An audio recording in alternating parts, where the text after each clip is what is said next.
I've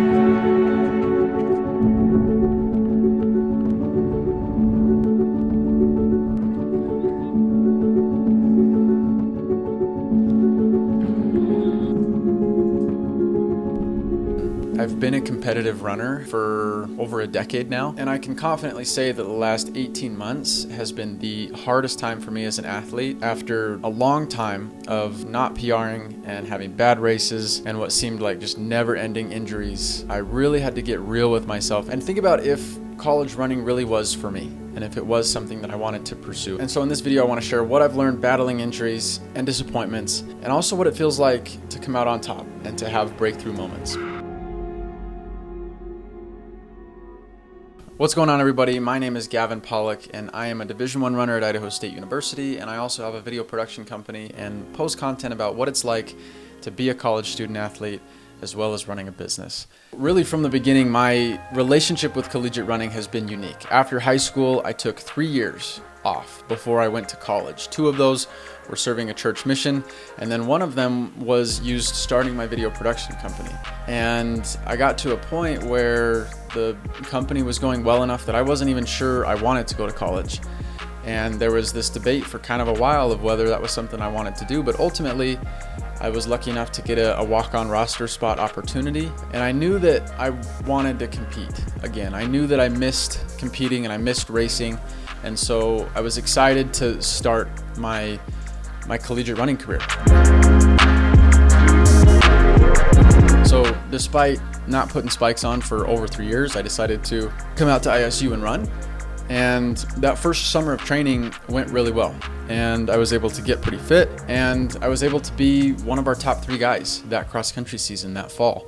And it was in California right in the middle of the season, and I ran 24:43 in the 8K, and in that one race I think I PR'd in the 2 mile, the 5K, and the 8K all in one race. And so I was running the best I'd ever run.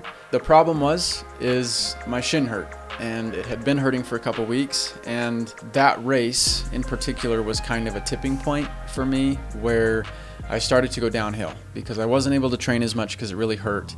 And I finished out the season but didn't race very well, and then got an MRI at the end of the season, and it turned out that I had a tibial stress fracture. And I'm not gonna lie, that kind of rocked my world, because now all of a sudden I've never had a major injury like this, and now I'm taking 6 to 8 weeks off and learning how to cross train and learning how to train on my own and figuring out how to rehab from this. You don't become a college runner to go and sit on an elliptical. You become a college runner to run.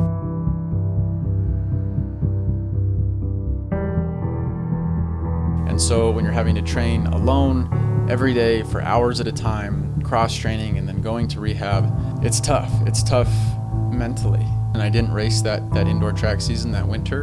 And I remember specifically thinking towards the end of my recovery from that injury that I don't know if I'm gonna be able to do this again. Like, if this happens again, and if I get another major injury, I don't know if I'm gonna be able to go through this again.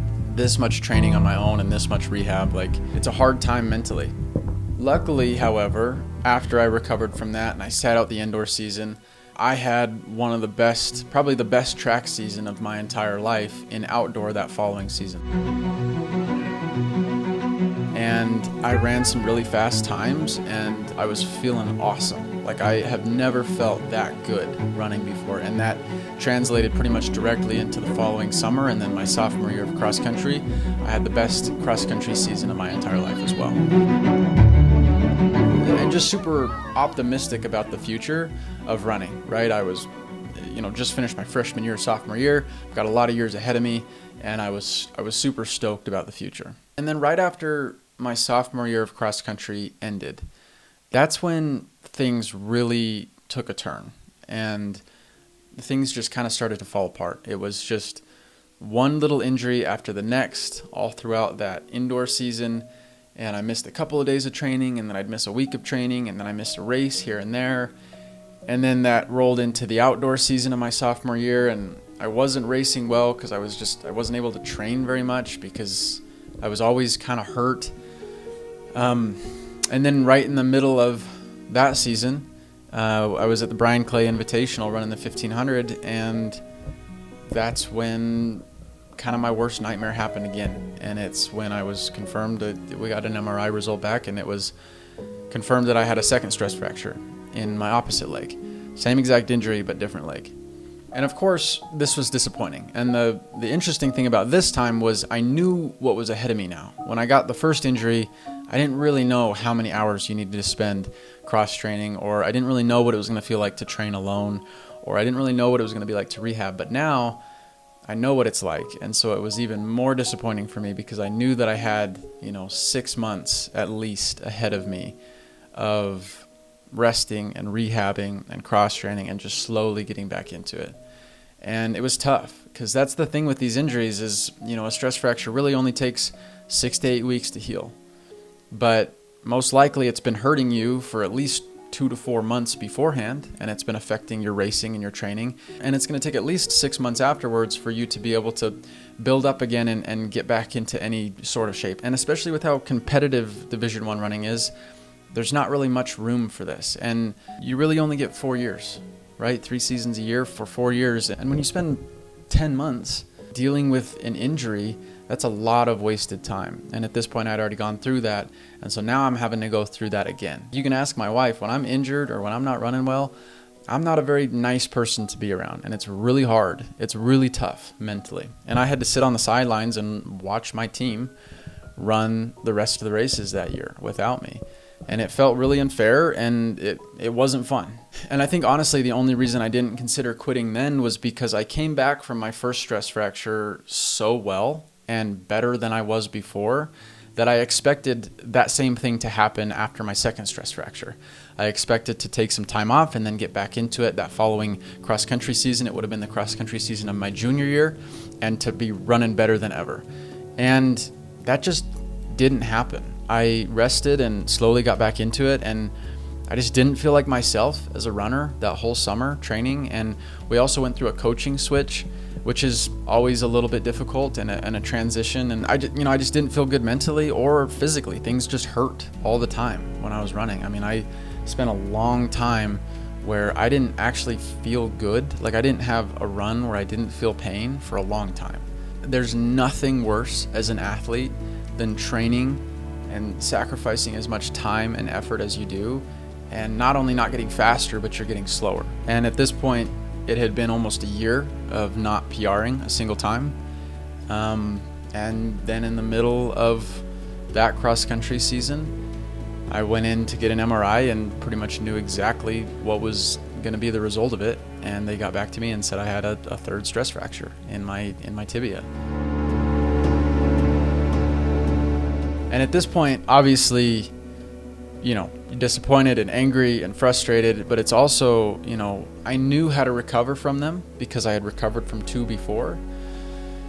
But I didn't have any confidence that even if I was going to be able to recover from it, that I was going to be able to stop it from happening again. Because at this point, it had become somewhat chronic, and I felt like I had tried everything. I had tried different shoes. I had tried all sorts of different physical therapy. I had tried different running surfaces, different running plans. I had tried cross-training almost 50%. At the time I got my third stress fracture, I was only doing like 35, 40 miles a week because I was cross-training the rest of it. And so I was extremely, extremely frustrated with what was going on. Not only because I had the stress fracture, but I wasn't even running well. Like, if I was running PRs and getting injured, that's one thing, but I wasn't even running well, didn't feel like myself, and still getting injured.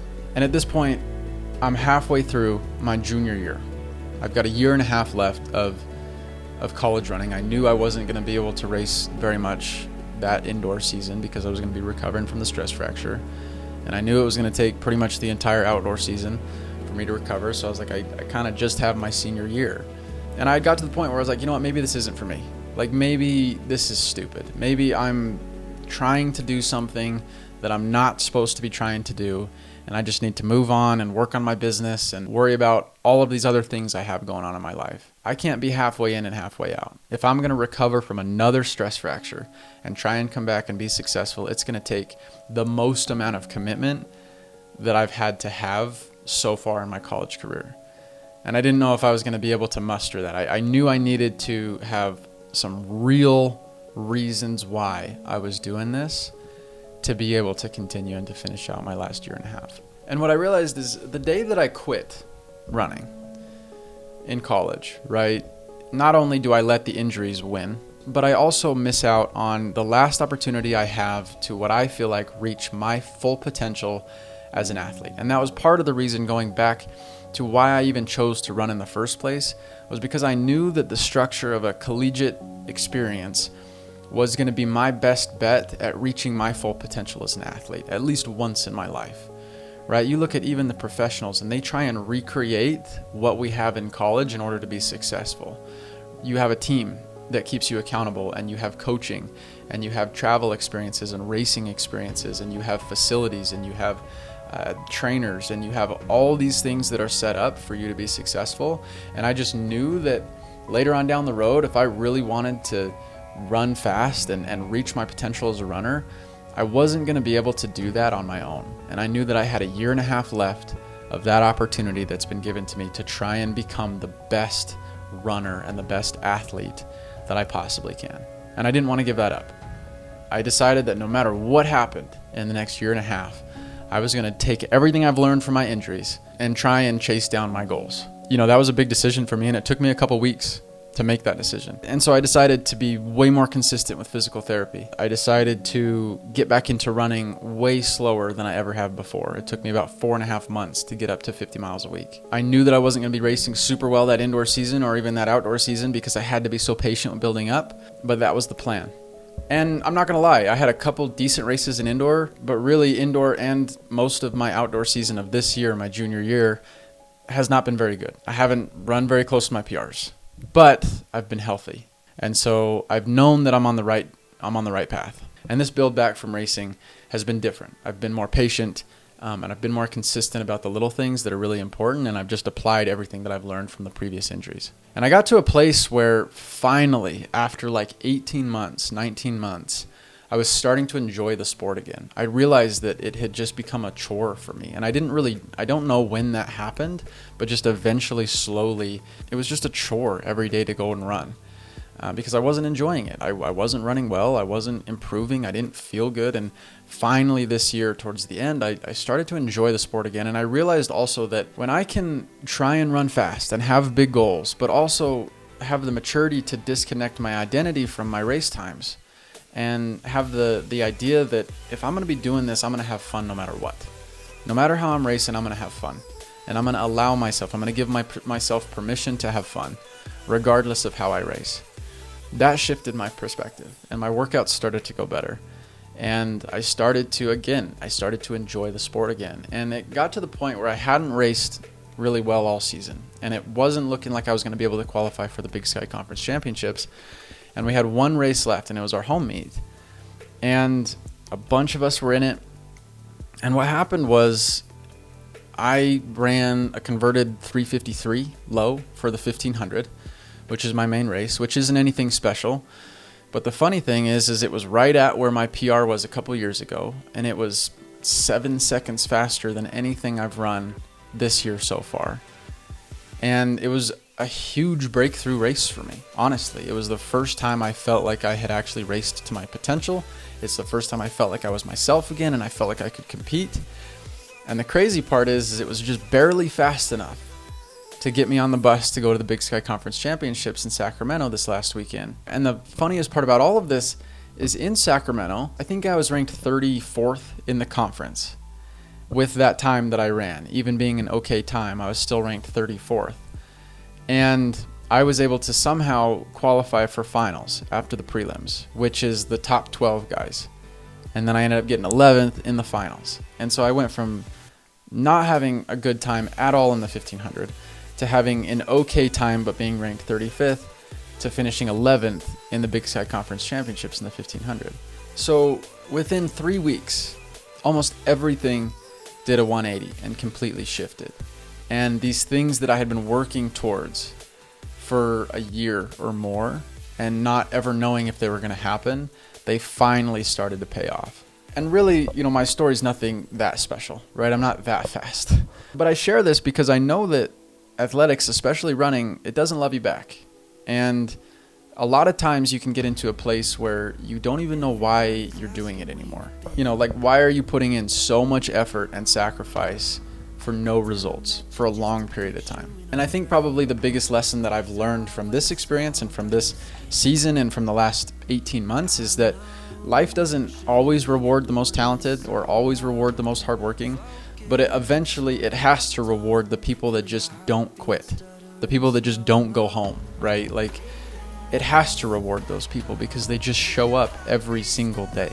It can't stay bad forever if you just keep showing up and you keep iterating the process. It's all I did was try and figure out little changes I could make every single time I had a setback, and then just keep showing up every single day. It's a lesson I've learned in athletics, but I can also carry it into my business as well. That's the people that have success in business. It's not always the most talented or the hardest working. It's just the ones that don't ever give up.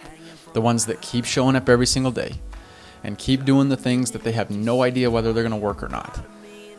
And they just have that faith and belief in themselves that comes from nowhere else, but they believe in themselves. You have to learn how to find self-belief when nothing else indicates that you should have self-belief. I had no reason after my third stress fracture to continue running. I had no reason, right? I had every reason to quit. Everything was indicating that even if I was going to be able to recover, I was just going to get another injury or I wasn't going to be able to get in shape in time.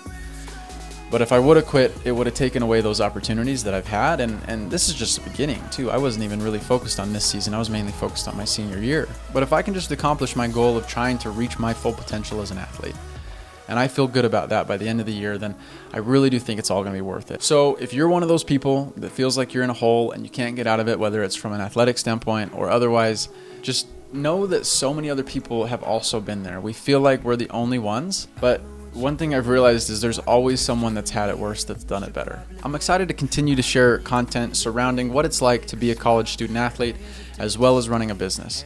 And I want to share valuable pieces of content from a running perspective and also from a business perspective of what I've learned in the 3 years that I've been doing this, and then what is in store for me in the next year. And so if that's something that's interesting to you, consider subscribing, and I will see you next week in another video.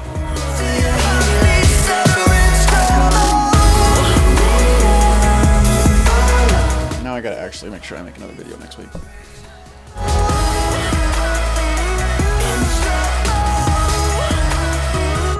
Slow